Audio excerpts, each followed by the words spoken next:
नंतर तुम्हाला कोलॅबरेशन पाहिजे असते आणि डेडिकेशन. तर या आजचा हा जो वर्ल्ड रेकॉर्ड झाला याच्यात तिघांचंही एक साम्य दिसत आहे मला. त्याच्यामध्ये आयोजकांचा खूप मोठा हात आहे. त्यांनी सर्वांना एकत्र आणलं, स्वयंसेवक आले, त्यांनी पण याच्यामध्ये हात केला, आणि शेफ, हे सगळ्यांच्या कोलॅबरेशनने हा मोठा एवढा कार्यक्रम झालेला आहे. तर आपल्या अन्नाला जे आहे ते आपण एकता आणि आपल्या संस्कृतीचा एक भाग मानतो. तर त्याच्यामध्ये हे जे झालेलं आहे, हा एवढा मोठा जो टार्गेट पूर्ण झालेला आहे, त्याचा मी सर्वात आधीच त्यांचं धन्यवाद करतो. आणि मी जसं सामाजिक कार्यामध्ये नसतो, मी टेक्निकल माणूस असल्यामुळे मला एवढं सामाजिक काही बोलता येणार नाही. पण मी हे जो कार्यक्रम यांनी सादर केलेला आहे आणि मला बोलवलं, याचा मी खूप खूप धन्यवाद करतो मला बोलवल्याबद्दल. थँक्यू. तालियों के बीच उस प्रतीक इंदुरकर के लिए मैं आमंत्रित करूंगा. इस अवसर पर मनीष जी पाटिल कुछ कहेंगे इस मामले में, क्योंकि कहना तो बहुत आवश्यक है. भाई ये वर्ल्ड रिकॉर्ड है ना, तो वर्ल्ड रिकॉर्ड वाला व्यक्ति यदि पहले कहे तो बहुत बढ़िया काम हो जाएगा. और फिर उसके बाद में केदार साहब को तो मैं बुलाऊंगा फिर बाद में, क्योंकि उनका भी रिकॉर्ड कराना है. फिर बाद में हम रिकॉर्ड करने वाले लोग हैं यहाँ पर. सही बात है. जो मुझे कहना था वो प्रतीक दादा ने कह दिया है कि आज ही मेरी मॉर्निंग में प्रतीक दादा से बात हुई कि क्यों ना हम कुछ नया करें इस साल, जो हमने पिछले साल किया था. तो बोले वो क्या करना चाहिए, तो मैं बोला अपन पुलाव का एक वर्ल्ड रिकॉर्ड कर सकते हैं. तो क्या बात कर रहे हैं, बोला हाँ, अपन बुद्ध जयंती के समय में ऐसा एक वर्ल्ड रिकॉर्ड कर सकते हैं. और एक इम्पोर्टेंट बात बताने जा रहा हूँ. जैसा आप सभी को पता है कि 75 वर्ष संविधान को हुए हैं हमारे देश को, और इसी हॉल में जहाँ पे अभी आप बैठे हैं, आने वाले 19 तारीख को एक सीनियर सिटीजन का वर्ल्ड रिकॉर्ड कर रहा हूँ मैं. यस, आने वाले 19 तारीख को 75 घंटे नॉन स्टॉप चलेगा. सीनियर सिटीजन नॉन स्टॉप 75 घंटे गाएंगे और 75 लोगों का यहाँ पे सत्कार्य हो, 75 जो प्लस है. तो एक नया कॉन्सेप्ट हम लोग करने जा रहे हैं. तो मैं चाहता हूँ कि ज़्यादा से ज़्यादा यहाँ पे उनको जो सीनियर सिटीजन है उनका हौसला बढ़ाने के लिए यहाँ पे आए. और जल्दी, जैसा प्रतीक दादा ने बताया, वो जो पुलाव के जो रिकॉर्ड्स हैं उसके बारे में हम जल्दी अलग तरीके से उसकी घोषणा करेंगे. बाकी मैं कुछ ज़्यादा नहीं कहना चाहता, क्योंकि स्वयं भाव बंदे जी इनको भी कहना है. धन्यवाद. जय हिंद. सबसे पहले मैं आज के शुभ अवसर पे जिस व्यक्ति की, जिस विचारधारा की, जिस अद्भुत व्यक्ति की आप जयंती साजरी कर रहे हो, सम्राट अशोक की छुट्टी पे आपको सबको बहुत बहुत बधाई. पूजनीय एमपी जी, पाटिल जी, यशराम जी, प्रतीक, काफी कम लोगों को इसका अंदाजा होगा, पर आज थोड़ा मौका तो बोल भी दूं. पूजनीय बंदी जी के मेरे संबंध बहुत पुराने हैं. मेरे को अभी भी उनका वो पार्श्वनिक तहसील में उन्होंने एक रॉक हॉस्पिटल तैयार किया था. जापान के कुछ लोग आए थे और उनके माध्यम से उन्होंने हॉस्पिटल निर्माण किया था. आदिवासी गरीब लोगों को मेडिकल की सुविधा उपलब्ध होना चाहिए विचार रख के उन्होंने उस टाइम शुरू किया था. अभी तो काफी बढ़ गया हो. तब से मेरे उनसे संबंध है, तब से उनका स्नेह और आशीर्वाद अटेंड साथ मिला है. भाई साहब ने बताया प्रतीक तो प्रतीक है, पर छा जाएगा ये. आप देख रहे हैं ना, 5 साल में प्रतीक आपको पूरे नागपुर शहर में छाया हुआ दिखेगा. ऐसा करेंगे प्रतीक है. काफी खुश.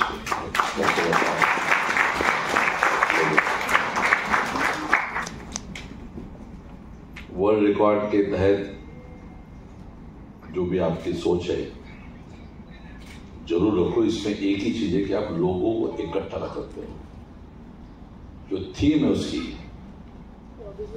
वो खीर बना लो, पुलाव बना लो, संगीत बजा लो, उसके पीछे का जो बेस है, बेस इज लोगों को इकट्ठा रखो.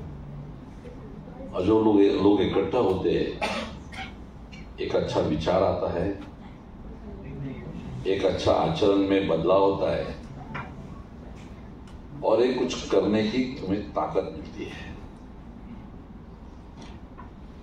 बहुत अच्छा आपका संचालन था, पर पूजनीय बंटी जी के आगे में मैं इतना ही कहना चाहूंगा,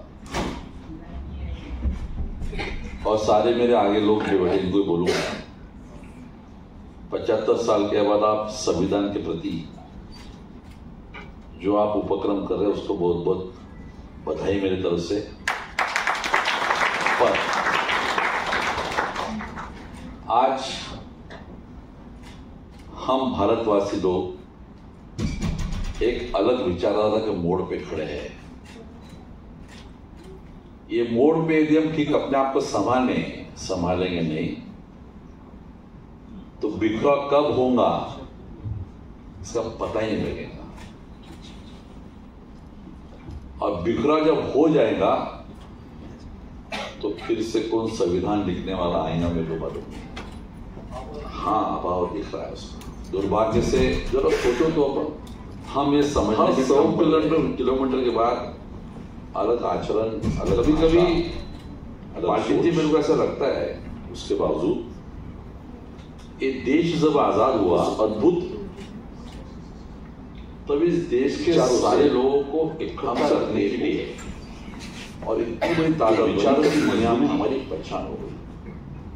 जो लोगों के प्रति कमिटमेंट सही मायने में हम लोग उसका सम्मान करने में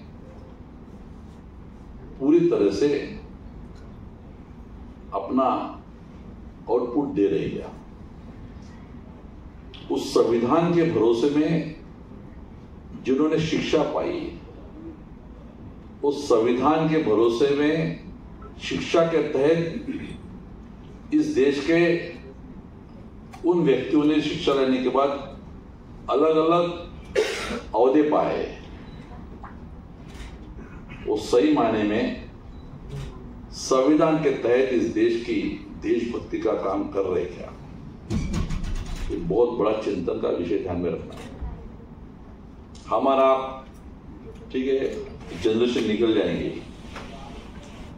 पर आगे वाले जनरेशन इस संविधान के तहत अपने जीवन में मंजिल हासिल कर पाएंगे क्या, ये बहुत बड़ा विषय है। मैं चाहूंगा कि आपने जो आप संचालन कर रहे थे तो एक बड़ी चीज आपने सटीक बोली, कितने लोगों ने उसमें से समझने की कोशिश की, नहीं की या करेंगे ये मैं नहीं बोल पाऊंगा, पर सम्राट अगस्त सब जीतने के बाद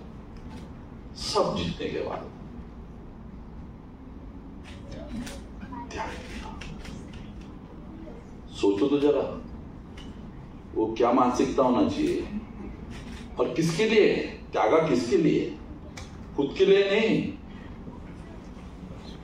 लोगों के लिए। तो ये मूलभूत चीज उस संविधान में भी है।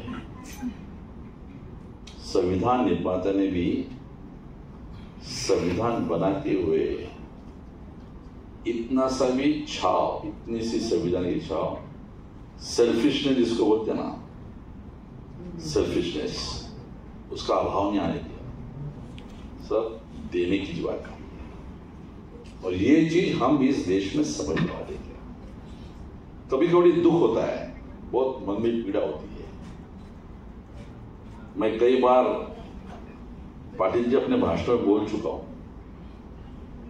और प्रखरता से बोलता हूं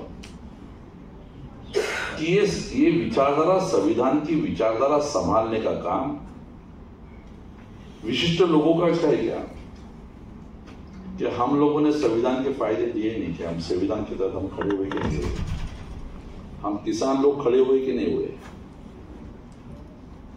हम भी हुए, पर अनफॉर्चुनेट पार्ट हम समझने में कम पड़ रहे हैं। तो मैं आप सबसे आज इस सम्राट अशोक जी के इस शुभ मुहूर्त पे मैं मंशा करूंगा, पूजनीय बंटी जी यहाँ बैठे, मैं मंशा करूंगा कि कि हमें इस मोड़ पे, एक दुविधा के मोड़ पे जो देश चल रहा है, इस दुविधा के मोड़ पे हमें संभलना है।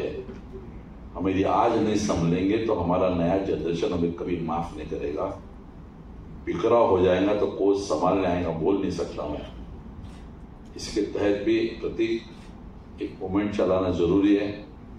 जब मूवमेंट चलता है तो कभी सोचना मत मुड़ के कि कितने लोग पीछे आए नहीं आए, पर कम से कम हम हमारा देश के प्रति हमारी जो भावना है, हमारा एक देश के प्रति देशभक्ति है, उसको लेकर चलने के लिए हमने अपना फर्ज अदा करना चाहिए। ऐसे बोलने वाला सर मैं हूँ। फिर से पाटिल जी, आपने एक बहुत अच्छा लोगों को एक साथ रहने का अलग अलग माध्यम से एक प्लेटफॉर्म पे मजबूती के साथ रखने के जो उपक्रम आपने शुरू किया, उसको बहुत बहुत बधाई। आयोग ने आज बार को इस अच्छे प्रोग्राम को बुलाया। इसके अब लगता है मैं कहीं सही जगह पर पहुंच गया, ऐसा लग रहा है अभी। तो आप सबको आज बहुत बड़ा दिन है। ये वर्ल्ड रिकॉर्ड वाला दिन तो है ही, इसके अलावा विश्व विक्रम करने वाला एक ऐसा महायोद्धा हुआ है इस धरती पर। ऐसे तो बहुत सारे सिकंदर हुए, बहुत सारे कलंदर हुए संसार भरे में, लेकिन एक ऐसा सम्राट जो पूरा कलिंग युद्ध जीतने के पश्चात पूरी तरह से जीता हो और जीतने के पश्चात अपने साम्राज्य को त्याग दिया, ऐसा देवनाम प्रिय महान ऐसा सम्राट अशोक, इनकी आज जयंती है। तो सम्राट अशोक, इनकी जयंती के उपलक्ष्य में आप जोरदार तालियां बजाएंगे।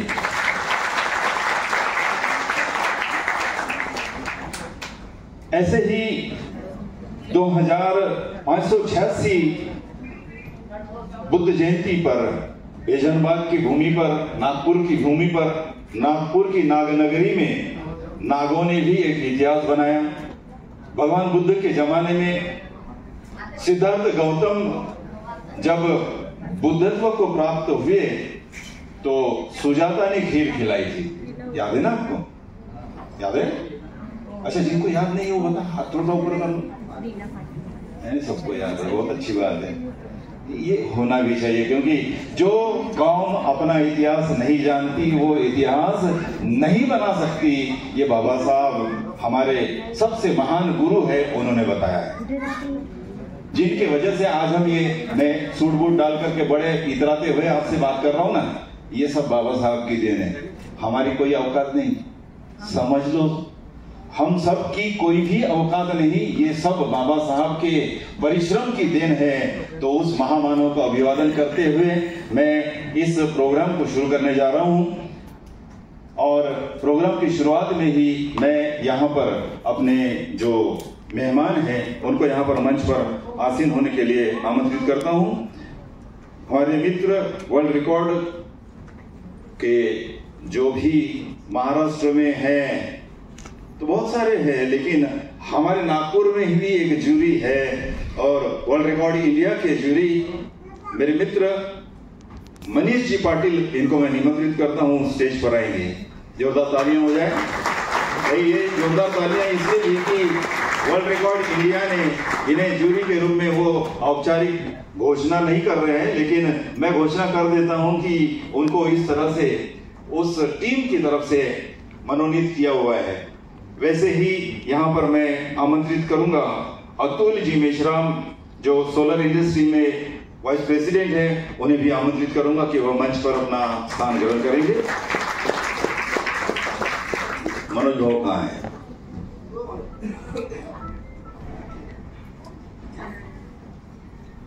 आदरणीय मनोज जी बंसोड़, इन्हें भी विनती है कि वह मंच पर अपना स्थान ग्रहण करें।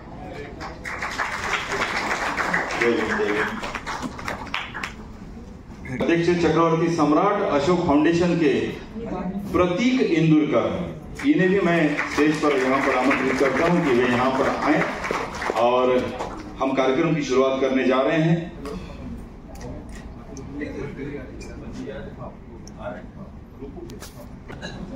बड़े इंदौर के बिहार से निकल चुके हैं, यहाँ पर पधार रहे हैं और उनके आते ही हम बाकी की जो प्रक्रिया है, आप बड़े समय से इंतजार कर रहे हैं, तो वह आते ही, उनके आते ही हम अपनी प्रक्रिया शुरू करेंगे। यार क्या हो गया? किसने बनाया? जोर की आवाज नहीं आती है। अरे अपने बाप ने कुछ अच्छा किया है तो अच्छाई के लिए तो नाम लेना पड़ेगा ना। एक ही आवाज आई यार, बाकी लोग बच्चे नहीं है। बाबा साहब की औलाद है हम लोग, है ना? तो डॉक्टर बाबा साहब अम्बेडकर, इन्होंने बड़े ही कठिन परिश्रम करके, बहुत मेहनत के साथ, बीमारी होते हुए, डायबिटीज की बहुत ज्यादा बीमारी और 2-3 और अलग अलग बीमारियां थी, इतनी बीमारियों के बावजूद भी बाबा साहब, जब वैसे तो बाबा साहब ने शुरुआत की थी 1919 से संविधान लिखने की प्रक्रिया में बाबा साहब आगे बढ़ गए थे। साइमन कमीशन, फिर एक एक कमीशन आते गए, उनके सामने बाबा साहब अपने लोगों की, हमारी डॉक्टर बाबा साहब अम्बेडकर हम सोशल प्लेटफॉर्म पर लेके आने वाले जो व्यक्ति थे, वो छत्रपति राजर्षि शाहू महाराज थे, जिन्होंने ये कहा कि अस्पृश्य परिषद थी कोलाबा की मानगांव में, और मानगांव में 14 ठराव लिखे गए थे, उद्देश्य लिखे गए थे कि हम ऐसा ऐसा करेंगे, जिसमें बाबा साहब ने भी एक ठराव बहुत बड़ी ताकत से लिखा हुआ था, वहां पर पास करवाया था। तो उस समय पर शाहू जी महाराज ने कहा कि आप लोग यानी अछूत लोग, आप लोगों ने एक बहुत बड़ा काम किया है कि अपना नेता खुद चुन लिया है, और इसके लिए मैं आप सबको धन्यवाद देता हूं। आपका यह नेता डॉक्टर भीमराव रामजी आम्बेडकर, ये आपके ही नहीं तो इस पूरे देश के बड़े नेता बनेंगे, यह ऐलान किया था राजर्षि छत्रपति शाहू महाराज ने। और तब से बाबा साहब के काम की स्पीड बढ़ते गई। बाबा साहब सामाजिक और अलग अलग क्षेत्र में ऐसे आगे बढ़ते गए, उसका कारण था शाहू महाराज। और वहां से इनको स्वतंत्रता की जो लड़ाई हुई है वो बहुत हुई है उस जमाने में, लेकिन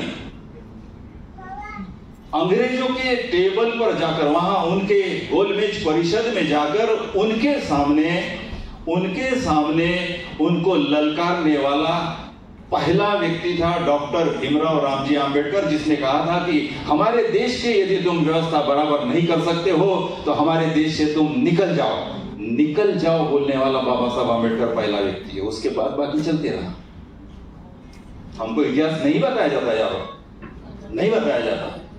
और बाबा साहब ने फिर इसी तरह से आकर के, बंदी जी आते तब तक मैं अपनी चालू रखता हूं, समिति का गठन हुआ और बाबा साहब वहां पर जोगेंद्रनाथ मंडल के द्वारा ही चुनकर के गए, जेसुर और खुलना से, और ऐसे लोगों ने चुनकर दिया जिन्हें हम नमोशूद्र कहते हैं, अछूत लोग कहते हैं, अछूत लोगों ने चुनकर दिया। फैजाबाद के ग्राउंड पर एक बहुत बड़ा इतिहास बनाया गया। उस इतिहास के उपलक्ष्य में हम क्या क्या करने वाले हैं, तो उससे पहले मैं आदरणीय बदंता आर्य नागार्जुन सुरेश देसाई जी और मेहमानों को विनती करूंगा कि वे हमारे आदर्श तथागत भगवान गौतम बुद्ध, सम्राट महानाम प्रियदर्शी सम्राट अशोक, डॉक्टर बाबा साहब अम्बेडकर, इनकी प्रतिमाओं को पुष्प अर्पण करेंगे।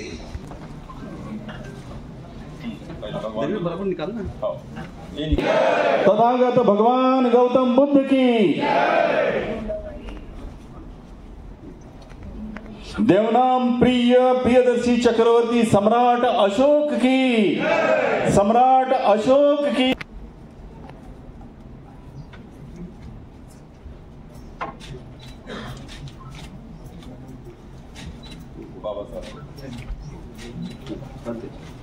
संविधान निर्माता डॉक्टर बाबा साहब अम्बेडकर की, डॉक्टर बाबा साहब अम्बेडकर की, डॉक्टर बाबा साहब अम्बेडकर की।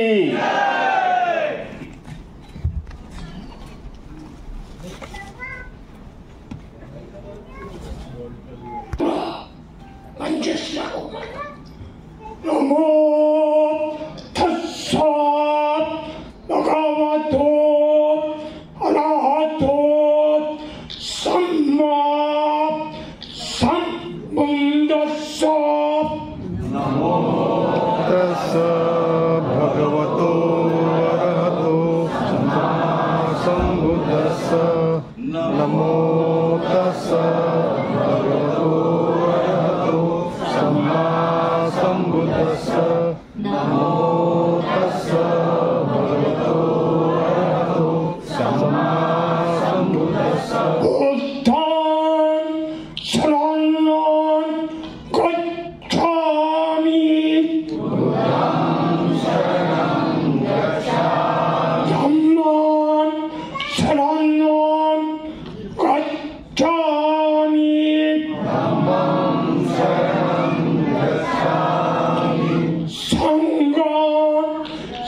उन समय पर वो वर्ल्ड रिकॉर्ड बनाने के लिए जिन जिन साथियों ने मेहनत की, साथियों ने उसमें बहुत परिश्रम किया, उन सारे साथियों के यानी गिने चुने साथियों को हम कर सकते हैं, क्योंकि सभी साथियों को करेंगे तो 50,000 लोगों का स्वागत करना पड़ेगा।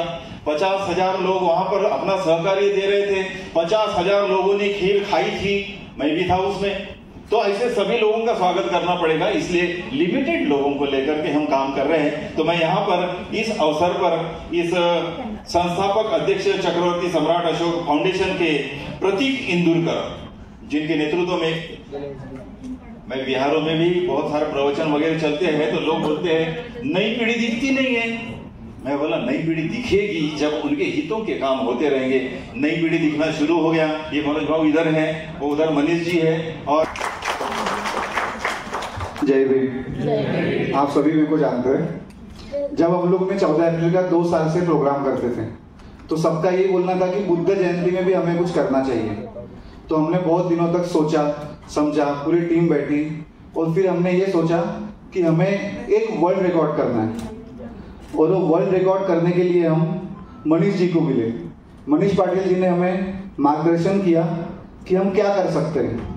फिर मैंने कहा कि हम क्यों ना एक ऐसा वर्ल्ड रिकॉर्ड बनाएं जो हमारे समाज के हित में रहे। तो उसमें देखा हमने कि खीर, जो हमारे समाज का एक जैसे प्रसाद है, उसका हम एक वर्ल्ड रिकॉर्ड बनाया जाए। तो वो भगवान बुद्ध की 2586वीं जयंती थी, तो हमने 2586 kg का उसमें खीर बनाया। तो जब हमने खीर बनाया तो ऐसा किसी भी अकेले का इसमें योगदान नहीं था। इसमें इतने लोगों ने योगदान दिए जिन्हें हम जानते नहीं, पहचानते नहीं। दूर दूर से हमारे लिए ड्राई फ्रूट्स आए, चावल आए, और बहुत लोगों ने बहुत मदद की। और अकेले आदमी से नहीं, सबके मदद से ही ये वर्ल्ड रिकॉर्ड बन पाया है। तो यहाँ पे अगर कोई बोलता है कि एक फाउंडेशन है या प्रतीक इंदुरकर है या और 2-4 लोग हैं, ऐसा कुछ भी नहीं है। ये जो वर्ल्ड रिकॉर्ड बना है उसमें अगर मैं नाम लूं तो बहुत लोगों के नाम है। अभी मैं बोल ही नहीं सकता कि यहाँ पे इतने लोगों का यहाँ पे योगदान था, तो हम लोग ऐसा बोल नहीं सकते। मगर जितने लोगों ने मदद की है, लोगों के नाम लेना कम पड़ जाएंगे। मगर वर्ल्ड रिकॉर्ड का प्रोग्राम इतना अच्छा हुआ था। तेलंगाना से लोग आए थे हमारे प्रोग्राम में, बहुत तेलंगाना से आए थे, कर्नाटका से आए थे, सब अपने यहाँ पे सोए थे ग्राउंड में। तो वो जो वर्ल्ड रिकॉर्ड प्रोग्राम हुआ था बहुत ही अच्छा हुआ था। तो फिर से हमने प्लान किया कि इस साल हम फिर से बुद्ध जयंती में एक नया रिकॉर्ड करेंगे, और नया जो रिकॉर्ड है, और वो पुलाव हम जितने अपने लोग वहां पे आएंगे ग्राउंड में, उनको हम सर्व करेंगे वो पुलाव। तो हम लोग अभी इस बार फिर से बुद्ध जयंती का एक वर्ल्ड रिकॉर्ड बनाएंगे, प्लस हम लोग उसमें ऑर्गन डोनेशन को भी इन्वॉल्व कर रहे हैं। बिकॉज जब हम लोग मर जाते हैं तो हमारी बॉडी को जला दिया जाता है, कुछ काम में नहीं आती किसी के, बट अगर काम में आते हैं। 13 ऑर्गन्स ऐसे हैं जो हम लोगों की मदद कर सकते हैं, ठीक है। उसमें कोई जात पात नहीं होती है, हमारे ऑर्गन किसी के दूसरे के भी काम में आ सकते हैं, ठीक है। इसीलिए हम लोग इस बार वर्ल्ड रिकॉर्ड जो बना रहे हैं वो सबसे बड़े पुलाव का बना रहे हैं। खीर तो रहेगी, प्लस सबसे ज्यादा लोग एक साथ मिलकर अपने ऑर्गन डोनेट करेंगे। जितने लोग यहाँ पे योगदान करेंगे उतना अच्छा है। मैं आपको अभी से बता रहा हूँ कि बुद्ध जयंती में हम सबको अपने ऑर्गन डोनेट करना है। तो आप सब रेडी हो गए? yes. क्योंकि मरने के बाद कुछ काम में नहीं आता है। ऐसा नहीं कि आप अगले जन्म होने वाला है, ऐसा कुछ भी नहीं है। अगला जन्म नाम का कंसेप्ट नहीं होता है, ठीक है। ये हमें भगवान बुद्ध ने नहीं बताया, बाबा साहेब ने बताया, इसलिए अगला जन्म का कोई कंसेप्ट है नहीं। इसीलिए हमें अपनी आंखें, किडनी, लीवर, हार्ट, हर एक ऑर्गन जो जो किसी गरीब के काम में आ सकता है, वो हम ये बुद्ध पूर्णिमा को डोनेट करेंगे, ठीक है आप लोग सबसे साथ में? हाँ। क्या डर जाते हैं, क्या है सब लोग साथ में ऑर्गन डोनेशन में। अम्बेडकर की मोदी सदबाद, बाबा साहेब अम्बेडकर की मोदी सदबाद, बाबा साहेब अम्बेडकर की जय भीम, जय भीम, जय भीम, जय भीम, जय भीम, जय भीम। प्रोग्राम आगे बढ़ाते हैं हम लोग। मेहमानों का स्वागत सत्कार हो जाए। मैं यहाँ पर हमारे जितने भी चक्रवर्ती सम्राट अशोक फाउंडेशन के साथी लोग हैं और उनके सहकारी हैं, उनसे गुजारिश करूंगा कि वे हमारे मेहमानों का स्वागत करना है, उसकी तैयारी कर लें। और मैं आमंत्रित करता हूं यहाँ पर उद्देश भीवगढ़े और ध्रुतिल इंदुरकर। जोरदार तालियां हो जाएं।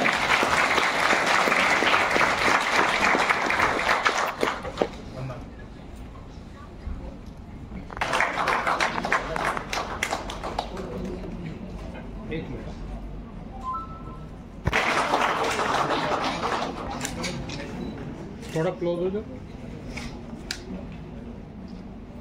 वैसे ही मैं सन्नी खोबरागड़े इंडिया का जो जिनकी वजह से यहाँ तक पहुंचा है नागपुर में, तो ऐसे वो हमारे मित्र मनीष जी पाटिल जिन्होंने 11-11 वर्ल्ड रिकॉर्ड का आयोजन करके रिकॉर्ड तोड़ने का काम किया है, तो रिकॉर्ड तोड़ने वाले व्यक्ति का पुष्पगुच्छ देकर स्वागत करेंगे हमारे सन्नी खोबरागड़े।